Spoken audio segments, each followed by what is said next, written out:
Hey y'all, it's Basehead Dipper here, dipping some Grizzly White Coat Wintergreen. It is 2:36 in the morning, and I have, let's see, 3 knives. I'm going to be talking about my Kabar with Battlefield and whatnot, but I have 2 knives I want to show you that I just found, like, not even 5 minutes ago.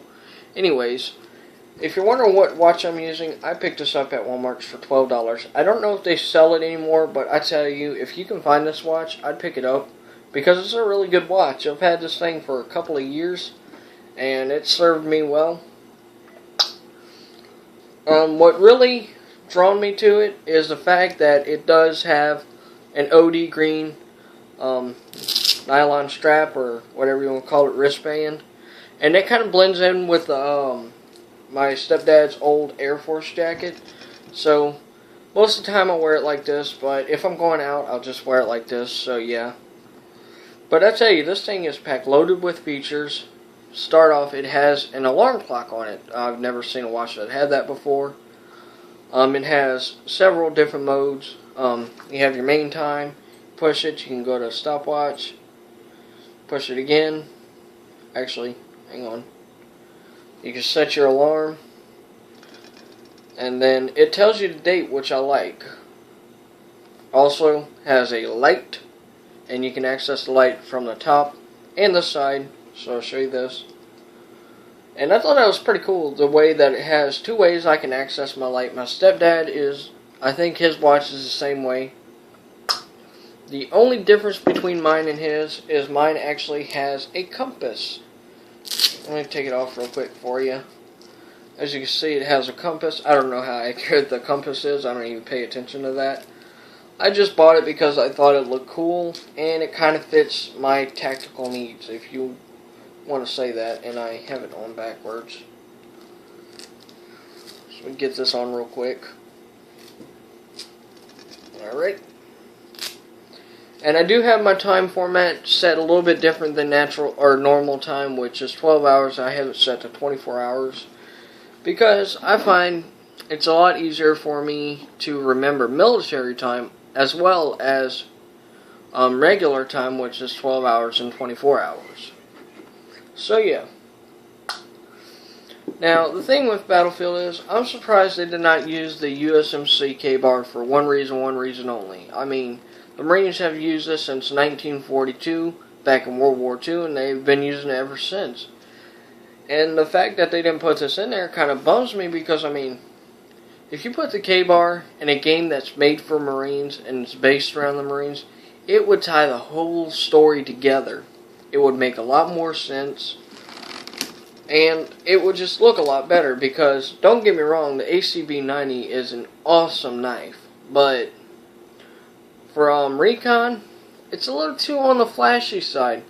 And what I mean by that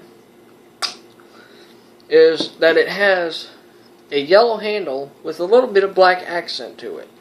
That yellow handle in real life would give your position away easy. I know, because I've dealt with reflective yellow, and this thing is reflective. But I mean, it is a video game, so who really cares? I mean, it's not a big issue. I just think it would have made more sense if they would have actually put the Marines issued knife in the game itself to tie the whole storyline together. And then, if you didn't want to do that, have it to where you can get a DLC for the Kabar, and you can swap between knives. So say if you have an infantry class, whether it be from assault to support and engineer, go ahead and use the ACB-90 all day long. But to me, when it comes to recon, I want something that's going to be a little bit more stealth and not as flashy. And with the Kabar, it's not that bright. It's a wicked looking blade, a scary looking blade at that. So yeah. On a real note term, if you own a Kabar that uses 1095 Chrome, I would recommend oiling it, because if you do not oil it and that coating wears off, you're going to be in big trouble, because you will be prone to corrosion and rust, or your knife will. To be honest, the type of oil-based lubricant I use for all my knives is WD-40. It works really well. especially with my folding knives, like this little guy right here, which I'll talk about here in a minute. This thing was pretty stiff, and it started rusting, even though it says stainless steel. But yeah, guys, I'm just saying, I think they should have used this knife, but that's my personal opinion, so I'm going to set this off to the side and talk about the two knives that I found. So yeah, first knife that I found is my mom's.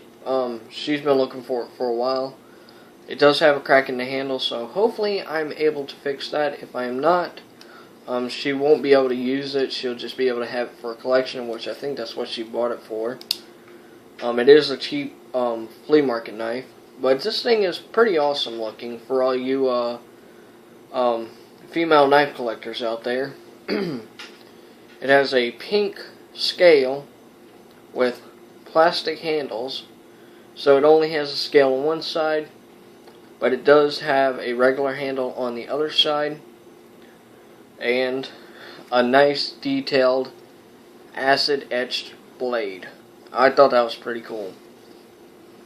I'm going to tell you something now. For this being a cheaper knife, and for it being put up for a while, it is in great condition. The serrations on it are fairly sharp. I did have to touch up the blade a little bit. But this thing is a neat little piece of artwork, if that's what you want to call it.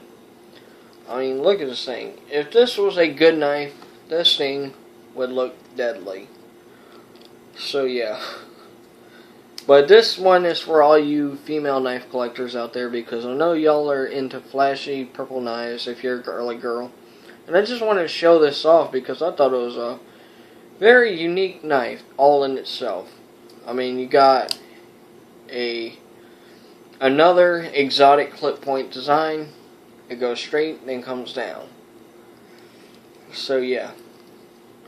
And then for all you guy knife collectors out there, this Sheffield knife came with this Sheffield multi-tool.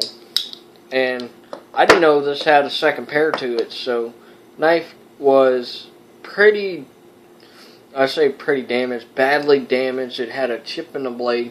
I did get most of the chipping out. I put it on my sharpening stone, which is a little El Cheapo, but it cleaned it up perfectly. And it gave it a little bit of an edge. Now, the serrations on this Sheffield, they're really, really aggressive. I could see you stabbing somebody with this, pulling out, and actually pushing up and pulling out. It would just rip through their skin like nothing. So yeah, tell me what you think of these two knives, even though they're El Cheapos, as I would call them, or cheapo knives. So yeah, I'm going to go ahead and end this video now because I'm completely exhausted. So yeah, guys, this is Space Editor signing out.